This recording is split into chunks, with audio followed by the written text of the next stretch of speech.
একটা বাগানে নিয়ে যাব, যেটা খুব পুষ্টিকর এবং সুস্বাদু, অসম্ভব ভালো একটা ফলন।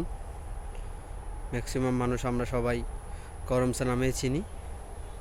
এই দেখুন কি সুন্দর করমচা ধরেছেন। এই যে দেখুন, এটা হচ্ছে করমচা বাগান, দেখছেন। এটা পাকলে অন্তত কালো হয়ে যায়, এটা কাঁচা থেকে হালকা লালচে হচ্ছে, আস্তে আস্তে এগুলো কালো হয়ে যাবে।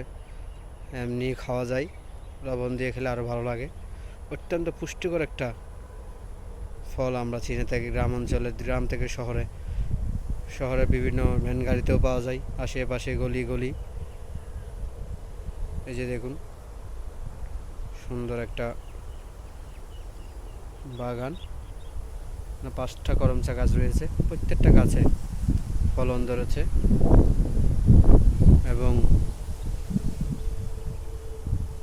এই দেখুন পেকে লাল, আস্তে আস্তে লেগে লাল হয়ে যাচ্ছে।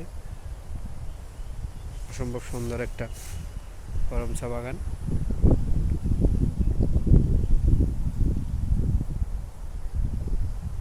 পুষ্টিকর একটা খাবার,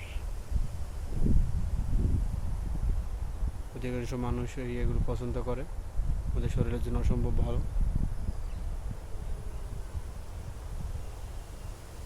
ভিডিওটি ভালো লেগে থাকলে চ্যানেলটি সাবস্ক্রাইব করবেন, সঙ্গে থাকবেন নিত্য নতুন ভিডিও পাওয়ার জন্য। ধন্যবাদ।